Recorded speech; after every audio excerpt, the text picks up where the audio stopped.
Hi hello എല്ലാവർക്കും എജുകാർട്ടിന്റെ പുതിയൊരു വീഡിയോയിലേക്ക് സ്വാഗതം. അപ്പോൾ ഇന്ന് നമ്മൾ സയൻസിൽ നിന്നും ഏറ്റവും ഇമ്പോർട്ടന്റ് ആയിട്ടുള്ള സെലക്ട് ചെയ്ത 50 ചോദ്യങ്ങളാണ് ഡിസ്കസ് ചെയ്യാൻ പോകുന്നത്.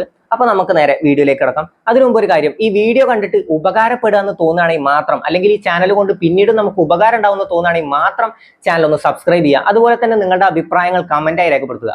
എല്ലാവർക്കും ഉള്ളിൽ കുറെ അഭിപ്രായങ്ങൾ പറയാനുണ്ടോ, പക്ഷെ പറയാനുള്ള മടി കൊണ്ടാണ് ആരും പറയാത്തത്. അപ്പം തീർച്ചയായും നിങ്ങളുടെ അഭിപ്രായങ്ങൾ കമന്റായി രേഖപ്പെടുത്തുക. നമുക്ക് നേരെ വീഡിയോയിലേക്ക് കിടക്കാം. ഒന്നാമത്തെ ചോദ്യം, നെഫ്രൈറ്റിസ് മനുഷ്യ ശരീരത്തിലെ ഏത് അവയവത്തെ ബാധിക്കുന്ന രോഗമാണ്? നെഫ്രൈറ്റിസ് മനുഷ്യ ശരീരത്തിലെ ഏത് അവയവത്തെ ബാധിക്കുന്ന രോഗമാണ് എന്ന് വെച്ചാൽ ഏതാണ്? വൃക്കയെ ബാധിക്കുന്ന രോഗമാണ് ഏത്? നെഫ്രൈറ്റിസ്. ഏത് രോഗമാണ്? നെഫ്രൈറ്റിസ്. ഏത് ഭാഗത്തെയാണ് ബാധിക്കുന്നത് ചോദിച്ചാൽ വൃക്കയെ ബാധിക്കുന്ന രോഗമാണ് നെഫ്രൈറ്റിസ്. രണ്ടാമത്തെ ചോദ്യം, വിറ്റാമിൻ എയുടെ തുടർച്ചയായ അഭാവം മൂലം കോർണിയ അദാര്യമായി തീരുന്ന അവസ്ഥയാണ് ഏത്? സിറോഫ്താൽമിയ. ഏതാണ്? സിറോഫ്താൽമിയ. ഏത് വിറ്റാമിന്റെ അഭാവം മൂലമാണ്? വിറ്റാമിൻ എയുടെ അഭാവം മൂലമാണ്. സിറോഫ്താൽമിയ ഏത് ഭാഗത്തെയാണ് ബാധിക്കുന്നത്? കണ്ണിനെ ബാധിക്കുന്ന ഒരു രോഗമാണ് സിറോഫ്താൽമിയ. അപ്പൊ ഏത് വിറ്റാമിന്റെ അഭാവം മൂലമാണ്? വിറ്റാമിൻ എയുടെ. പുകവലി മൂലം ശ്വാസകോശത്തിന് ഉണ്ടാകുന്ന രോഗമാണ് ഏത്? എംഫിസീമ. എല്ലാവരും സിനിമയുടെ ഒക്കെ തുടക്കത്തിൽ കേട്ടിട്ടില്ലേ?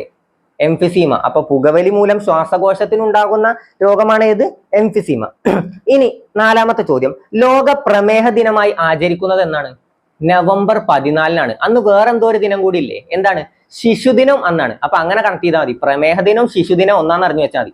അപ്പൊ ശിശുദിനം അറിയണവർക്ക് എന്ത് കിട്ടും? പ്രമേഹ ദിനവും കിട്ടും. അപ്പൊ പ്രമേഹ ദിനം എന്നാണ്? ലോക പ്രമേഹ ദിനം നവംബർ 14-നാണ്. എലിപ്പനിക്ക് കാരണമായ രോഗാണു ഏതാണ്?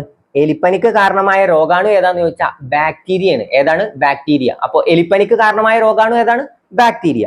അടുത്ത ചോദ്യം, 18 വയസ്സിന് താഴെയുള്ള കുട്ടികൾക്ക് മാരക രോഗങ്ങൾക്കായി സൗജന്യ ചികിത്സ നൽകുന്ന കേരള സർക്കാർ പദ്ധതി ഏതാണ്? ഏതാണ്? താലോലം. അപ്പൊ 18 വയസ്സിന് താഴെയുള്ള കുട്ടികൾക്ക് മാരക രോഗങ്ങൾക്കായി സൗജന്യ ചികിത്സ നൽകുന്ന കേരള സർക്കാർ പദ്ധതി ഏതാണ്? താലോലമാണ്. ഏതാണ്? താലോലം. ഇനി രക്തം കട്ട പിടിക്കാൻ സഹായിക്കുന്ന വിറ്റാമിൻ ഏതാണ്? എന്താണ്? രക്തം കട്ട പിടിക്കാൻ ഏതാ? വിറ്റാമിൻ കെ ആണ്. അപ്പൊ കെ കട്ട പിടിക്കൽ കെ അങ്ങനെ കണക്ട് ചെയ്യാലോ. അപ്പൊ വിറ്റാമിൻ കെ രക്തം കട്ട പിടിക്കാൻ. അപ്പൊ രക്തം കട്ട പിടിക്കാൻ ഏതാണ്? Vitamin K. കേന്ദ്ര തോട്ടവിള ഗവേഷണ കേന്ദ്രം സ്ഥിതി ചെയ്യുന്നത് എവിടെയാണ്? കാസർഗോഡാണ്. തോട്ടവിള ഗവേഷണ കേന്ദ്രം എവിടെയെന്ന് ചോദിച്ചാൽ കേന്ദ്ര തോട്ടവിള ഗവേഷണ കേന്ദ്രം എവിടെയെന്ന് ചോദിച്ചാൽ കാസർഗോഡാണ്. ഓക്കെ ആണല്ലോ. അന്താരാഷ്ട്ര ജൈവ വൈവിധ്യ ദിനമായി ആചരിക്കുന്നത് എന്നാണ്? മെയ് 22-ആണ്. എന്നാണ്? മെയ് 22-ആണ് അന്താരാഷ്ട്ര ജൈവ വൈവിധ്യ ദിനമായി ആചരിക്കുന്നത്. കേരള ആരോഗ്യ സർവകലാശാലയുടെ ആസ്ഥാനം എവിടെയാണ്? തൃശ്ശൂരാണ്. അപ്പൊ കേരള ആരോഗ്യ സർവകലാശാലയുടെ ആസ്ഥാനം എവിടെയെന്ന് ചോദിച്ചാൽ തൃശ്ശൂരാണ്. ഹൈഡ്രോളിക് ബ്രേക്കിൽ ഉപയോഗിക്കുന്ന അടിസ്ഥാന നിയമം ഏതാണ്? ഹൈഡ്രോളിക് ബ്രേക്കിൽ ഉപയോഗിക്കുന്നത് പാസ്കൽ നിയമമാണ്. ഏതാണ്? പാസ്കൽ നിയമം. ഹൈഡ്രോളിക് ബ്രേക്കിൽ ഉപയോഗിക്കുന്ന അടിസ്ഥാന നിയമം ഏതാണെന്ന് ചോദിച്ചാൽ പാസ്കൽ നിയമമാണ്. രണ്ട് വസ്തുക്കൾ തമ്മിലുള്ള ദൂരം പകുതിയാക്കിയാൽ അവ തമ്മിലുള്ള ഗുരുത്വാകർഷണ ബലം എത്ര മടങ്ങാകും? 4 മടങ്ങ്. എന്താ ചോദ്യം? രണ്ട് വസ്തുക്കൾ തമ്മിലുള്ള ദൂരം പകുതിയാക്കിയാൽ അവ തമ്മിലുള്ള ഗുരുത്വാകർഷണ ബലം എത്ര മടങ്ങാകും എന്നുള്ളതാണ് ചോദ്യം. അപ്പൊ എത്ര മടങ്ങാണ്? 4 മടങ്ങാകും. മനുഷ്യനെ സ്പേസിൽ എത്തിക്കുന്നതിനായുള്ള ISRO പദ്ധതിയുടെ പേരെന്താണ്? മനുഷ്യനെ സ്പേസിൽ എത്തിക്കാൻ ഗഗൻയാൻ. ഏതാണ്? ഗഗൻയാനാണ്. ഗുരുത്വ തരംഗങ്ങളുടെ അസ്തിത്വത്തെ കുറിച്ച് ആദ്യമായി പ്രവചിച്ച ശാസ്ത്രജ്ഞൻ ആരാണ്? ആൽബർട്ട് ഐൻസ്റ്റീൻ ആണ്. ആരാണ്? Albert Einstein. Indian institute of science സ്ഥിതി ചെയ്യുന്ന നഗരം ഏതാണ്? ബാംഗ്ലൂരാണ്. എവിടെയാണ് ഇന്ത്യൻ ഇൻസ്റ്റിറ്റ്യൂട്ട് ഓഫ് സയൻസ് സ്ഥിതി ചെയ്യുന്നത്? ബാംഗ്ലൂരാണ്. അടുത്ത ചോദ്യം, നഗ്നനേത്രങ്ങൾ കൊണ്ട് കാണാൻ സാധിക്കാത്ത ഗ്രഹം ഏതാണ്? യുറാനസ് ആണ്. എന്താണ്? നഗ്നനേത്രങ്ങൾ കൊണ്ട് കാണാൻ സാധിക്കാത്ത ഗ്രഹം ഏതാന്ന് ചോദിച്ചാൽ യുറാനസ് ആണ്. എന്തിന്റെ യൂണിറ്റ് ആണ് പ്രകാശവർഷം? എന്തിന്റെ യൂണിറ്റാ? ദൂരത്തിന്റെ യൂണിറ്റ് ആണ് പ്രകാശവർഷം. ഫാരൻഹീറ്റ് താപനില സ്കെയിലിൽ ജലത്തിന്റെ തിളനില എത്രയാണ്? 212 ഡിഗ്രിയാണ്. എത്രയാണ്? 212 ഡിഗ്രി. ബലത്തിന്റെ യൂണിറ്റ് എന്താണ്? ന്യൂട്ടൺ. ബലത്തിന്റെ യൂണിറ്റ് എന്താന്ന് ചോദിച്ചാൽ ന്യൂട്ടൺ. ഓക്കെ ആണല്ലോ. ആദ്യ ബഹിരാകാശ സഞ്ചാരിയായ യൂറി ഗഗാറിനെ ബഹിരാകാശത്ത് എത്തിച്ച പേടകത്തിന്റെ പേരെന്താണ്? വോസ്റ്റോക്ക് 1. എന്താണ്? വോസ്റ്റോക്ക് 1. അലുമിനിയത്തിന്റെ അയിര് ഏത്? എന്താണ്? അലുമിനിയത്തിന്റെ അയിര് ഏതാണ്? ബോക്സൈറ്റ് ആണ്. എന്താണ്? അലുമിനിയത്തിന്റെ അയിര് ബോക്സൈറ്റ്. Aluminium bauxite. നേർപ്പിച്ച ഹൈഡ്രോക്ലോറിക് ആസിഡ് സിങ്ക് എന്ന മൂലകവുമായി പ്രവർത്തിച്ചാൽ ഉണ്ടാകുന്ന വാതകം ഏതാണ്? ഏതാണ്? ഹൈഡ്രജൻ ആണ്. ഏതാണ്? ഹൈഡ്രജൻ. അസ്റ്റോബാക്ടർ ബാക്ടീരിയ അന്തരീക്ഷത്തിലെ ഏത് വാതകവുമായി പ്രവർത്തിച്ചാണ് നൈട്രേറ്റ് ഉണ്ടാക്കുന്നത്? നൈട്രജനുമായി പ്രവർത്തിച്ചാണ്. അപ്പൊ എന്താണ്? അസ്റ്റോബാക്ടർ ബാക്ടീരിയ അന്തരീക്ഷത്തിലെ ഏത് വാതകവുമായി പ്രവർത്തിച്ചാണ് നൈട്രേറ്റ് ഉണ്ടാക്കുന്നത്? നൈട്രജനുമായി പ്രവർത്തിച്ചാണ്. അടുത്ത ചോദ്യം, പാല് കേടാകാതെ സൂക്ഷിക്കാൻ ഉപയോഗിക്കുന്ന രീതിയെ പറയുന്ന പേരെന്താണ്? പാസ്ചറൈസേഷൻ. എന്താണ്? പാല് കേടാകാതെ സൂക്ഷിക്കാൻ ഉപയോഗിക്കുന്ന രീതി എന്താണ് പറയുന്നത്? പാസ്ചറൈസേഷൻ. അടുത്ത ചോദ്യം, സിങ്ക് ബ്ലെൻഡിന്റെ സാന്ദ്രണത്തിന് ഉപയോഗിക്കുന്ന മാർഗം എന്താണ്? സിങ്ക് ബ്ലെൻഡിന്റെ സാന്ദ്രണത്തിന് ഉപയോഗിക്കുന്ന മാർഗം എന്താന്ന് ചോദിച്ചാൽ പ്ലവന പ്രക്രിയയാണ്. എന്താണ്? പ്ലവന പ്രക്രിയ. അടുത്ത ചോദ്യം, ഡ്യൂട്ടീരിയത്തിലെ ന്യൂട്രോണുകളുടെ എണ്ണം എത്രയാണ്? ഡ്യൂട്ടീരിയത്തിലെ ന്യൂട്രോണുകളുടെ എണ്ണം എത്രയെന്ന് ചോദിച്ചാൽ 1 ആണ്. എത്രയാണ്? 1 ആണ്. ഡ്യൂട്ടീരിയം 1. ആദ്യമായി നിർമ്മിക്കപ്പെട്ട കൃത്രിമ നൂൽത്തരം ഏതാണ്? ആദ്യമായി നിർമ്മിക്കപ്പെട്ട കൃത്രിമ നൂൽത്തരം ഏതാന്ന് ചോദിച്ചാൽ ഏതാണ്? നൈലോൺ ആണ്. ഏതാണ്? നൈലോൺ. ഹേമറ്റൈറ്റ് എന്നത് ഏത് ലോഹത്തിന്റെ അയിരാണ്? അയണിന്റെ ആണ്. ഏതിന്റെയാണ്? അയൺ അല്ലെങ്കിൽ ഇരുമ്പിന്റെ ആണ് ഹേമറ്റൈറ്റ്. അലുമിനിയത്തിന്റെ എന്താണ്? ബോക്സൈറ്റ്. അടുത്ത ചോദ്യം, മൂലകങ്ങളെ അവയുടെ ആറ്റോമിക നമ്പറിന്റെ അടിസ്ഥാനത്തിൽ ആദ്യമായി വർഗീകരണം നടത്തിയ ശാസ്ത്രജ്ഞൻ ആരാ? ഹെൻറി മോസ്ലി ആണ്. ആരാണ്? Henry Moseley. അടുത്ത ചോദ്യം, തെളിഞ്ഞ ചുണ്ണാമ്പ് വെള്ളത്തിലേക്ക് കാർബൺ ഡൈ ഓക്സൈഡ് വാതകം കടത്തിവിടുമ്പോൾ ഉണ്ടാകുന്നത് എന്താണ്? കാൽസ്യം കാർബണേറ്റ് ആണ്. എന്താ ചോദ്യം? തെളിഞ്ഞ ചുണ്ണാമ്പ് വെള്ളത്തിലേക്ക് കാർബൺ ഡൈ ഓക്സൈഡ് വാതകം കടത്തിവിടുമ്പോൾ ഉണ്ടാകുന്നത് എന്താണ്? Calcium carbonate. അടുത്ത ചോദ്യം, ജീവന്റെ പുസ്തകം രചിച്ചിരിക്കുന്നത് ഗണിതത്തിന്റെ ഭാഷയിലാണ് എന്ന് പറഞ്ഞ ശാസ്ത്രജ്ഞൻ ആരാണ്? ജീവന്റെ പുസ്തകം രചിച്ചിരിക്കുന്നത് ഗണിതത്തിന്റെ ഭാഷയിലാണ് എന്ന് പറഞ്ഞ ശാസ്ത്രജ്ഞൻ ആരാ? ഗലീലിയോ ഗലീലിയാണ്. ആരാണ്? Galileo Galilei.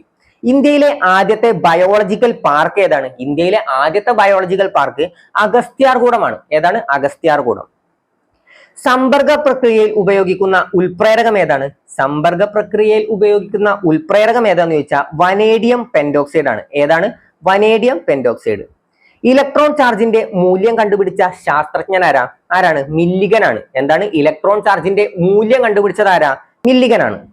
മോൺസ് പ്രക്രിയ ഏത് ലോഹത്തെ, ലോകത്തെ അല്ലട്ടോ, ലോഹത്തെ, മോൺസ് പ്രക്രിയ ഏത് ലോഹത്തെ വേർതിരിക്കാനാണ് ഉപയോഗിക്കുന്നത് ചോദിച്ചാൽ നിക്കലിനെയാണ്. ഏതിനെയാണ്? നിക്കൽ. മനുഷ്യനിർമ്മിത പെട്രോളായി ഉപയോഗിക്കുന്നത് എന്താണ്? ഹൈഡ്രജൻ ആണ്. എന്താണ്? മനുഷ്യനിർമ്മിത പെട്രോളായി ഉപയോഗിക്കുന്നത് എന്താണ്? ഹൈഡ്രജൻ. ക്യൂണിക്കൾച്ചർ എന്തിനെ സൂചിപ്പിക്കുന്നു? ക്യൂണിക്കൾച്ചർ മുയൽ വളർത്തലിനെ. എന്തിനാണ്? മുയൽ വളർത്തൽ. എന്ത് കൾച്ചറാണ്? ക്യൂണിക്കൾച്ചർ. ഓക്കെ ആണല്ലോ. ശരീര വളർച്ച നിയന്ത്രിക്കുന്ന ഹോർമോൺ ഏതാ? സൊമാറ്റോട്രോപ്പിൻ. ഏതാണ്? ശരീര വളർച്ച നിയന്ത്രിക്കുന്ന ഹോർമോൺ സൊമാറ്റോട്രോപ്പിൻ ആണ്. ഇനി ക്ഷയരോഗം അല്ലട്ടോ, ക്ഷയരോഗം. ക്ഷയരോഗം പകരുന്നത് എങ്ങനെയാണ്? ക്ഷയരോഗം പകരുന്നത് വായുവിലൂടെയാണ്. എങ്ങനെയാണ്? വായുവിലൂടെ പകരുന്ന രോഗമാണ് എന്ത്? ക്ഷയം പകരുന്നത് എങ്ങനെയാ വെച്ചാൽ വായുവിലൂടെ. ക്ഷയരോഗം. അടുത്ത ചോദ്യം, വജ്രത്തിന്റെ തിളക്കത്തിന് കാരണം എന്താണ്? വജ്രത്തിന്റെ തിളക്കത്തിന് കാരണം എന്താ? ആന്തരിക പ്രതിഫലനമാണ്. എന്താണ്? വജ്രത്തിന്റെ തിളക്കത്തിന് കാരണം ആന്തരിക പ്രതിഫലനമാണ്. തീ പിടിച്ചാൽ ഒരു വസ്തുവിനുണ്ടാകുന്ന മാറ്റം എന്താണെന്ന് തിരിച്ചറിയാൻ സ്വന്തം വീടിന്റെ ധാന്യപ്പുരക്ക് തീയിട്ട ശാസ്ത്രജ്ഞൻ ആരാണ്? തോമസ് ആൽവ എഡിസൺ ആണ്. തീ പിടിച്ചാൽ ഒരു വസ്തുവിനുണ്ടാകുന്ന മാറ്റം എന്താണെന്ന് അറിയാൻ വേണ്ടിയിട്ട് സ്വന്തം വീടിന് തന്നെ തീയിട്ടു. സ്വന്തം വീടിന്റെ ധാന്യപ്പുരക്ക് തീയിട്ട ശാസ്ത്രജ്ഞൻ ആരാണ്? Thomas Alva Edison. കിട്ടിയല്ലോ.